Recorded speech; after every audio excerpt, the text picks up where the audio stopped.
I'm your friend, Dr. Charles Apoki, and I'm so glad to address this conference.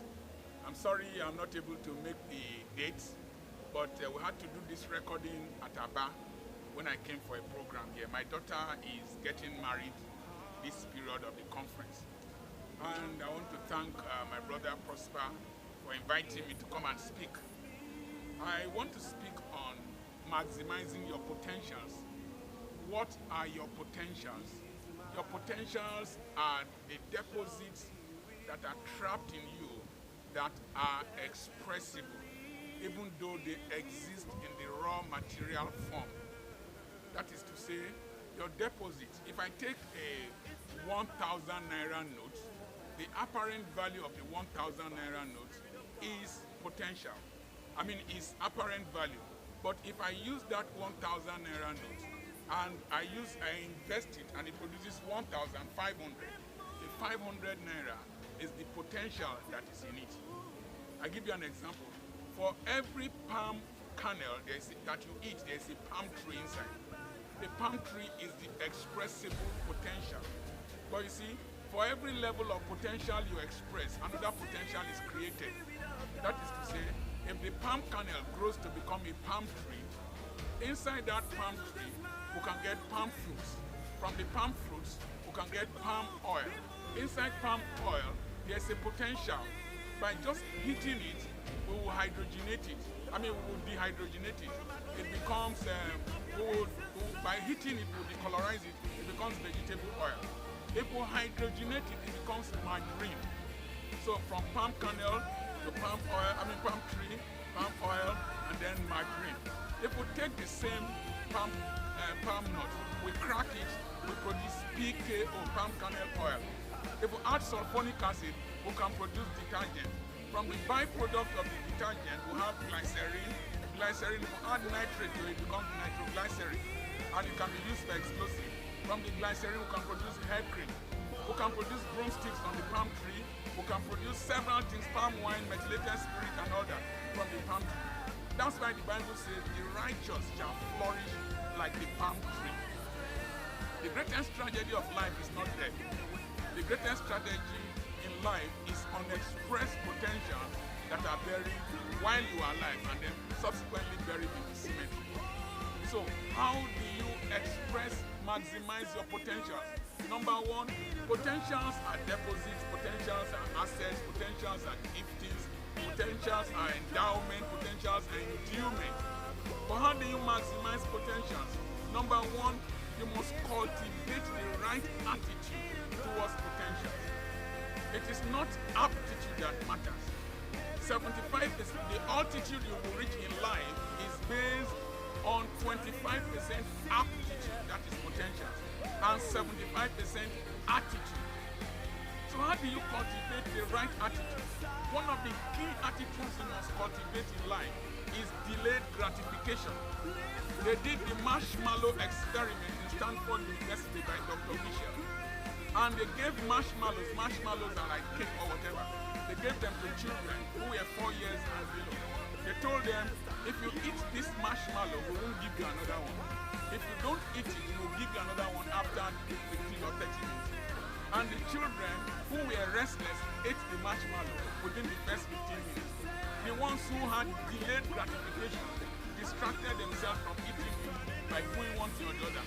And then they got a reward of another marshmallow for not eating the marshmallow. And then they followed them for 40 years. They found out that those that ate their marshmallows, who did not practice delayed gratification, went into drugs, did not marry well, some of them did not graduate, some did not have high grades, and they did not excel in life. So delayed gratification. How does delayed gratification help to build and maximize potential? Number one, schooling will require delayed gratification. If you are not willing to look into the future of what you are going to become, you can still be in school and be doing boyfriend and girlfriend, mommy and... I'm surprised how young girls can leave the university education they went for and start dating one boy and having premarital sex, which is like eating unripe fruits. What you will eventually get tired of at my age bracket, that is what you are going to preoccupy yourself with in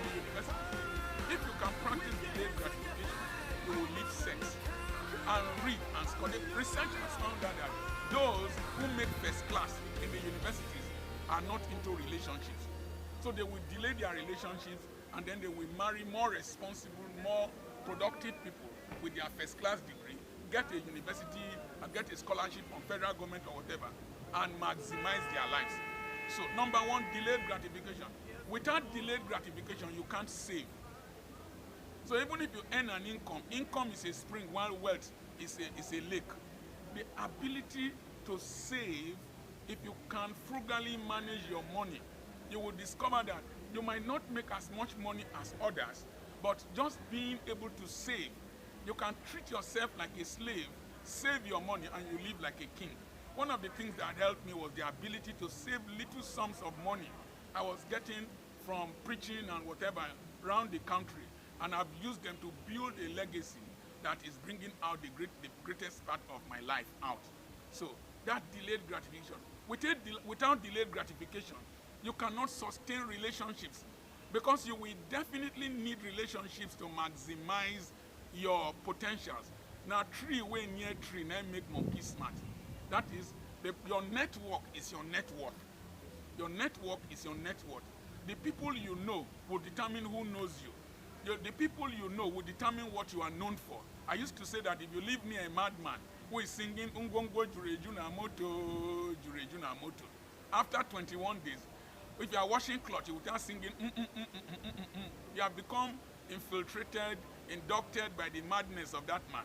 So when you relate with people who have cultivated good relationships with you, and there are people who are able to mentor you. If you can't sustain relationships with your mentor, you are not able to get methods, you might not get money, you might not get motivation, you might not generate momentum, you might not have methodology, and you might not go far in life. So, the church I came to speak here, I've been speaking to them for 20-something years. And the people that I related with 20-something years back, who were younger boys, are the people hosting me today. Some of them have become multi-millionaires. There was something that happened in the church. There was a young man conducting the choir.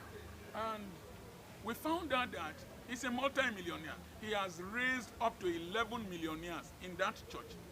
And he is now mentoring another set of 14 or thereabout students who are going to become millionaires in area market there. These boys who became millionaires, and he was a houseboy to the general overseer of the church when I came to preach. He needed to serve for 5 to 8 years before he was settled. And he needed to manage his life in such a way that he was able to maximize that money they used to settle him.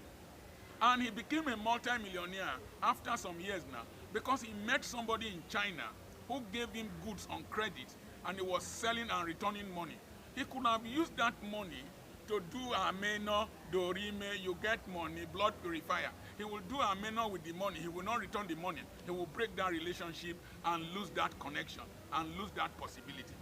So the delayed gratification is the key.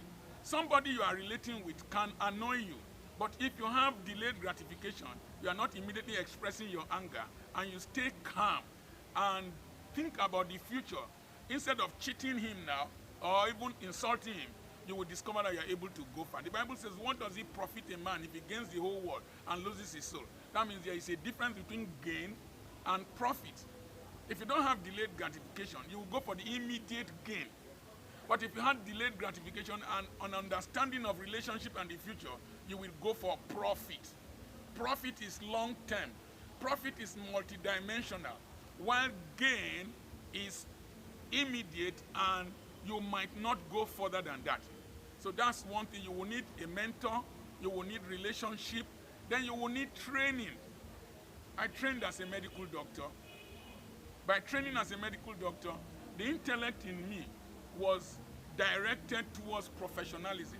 So apart from schooling, people are saying that school is a scam. No, school is not a scam. The lectures and the training I received in university helped me.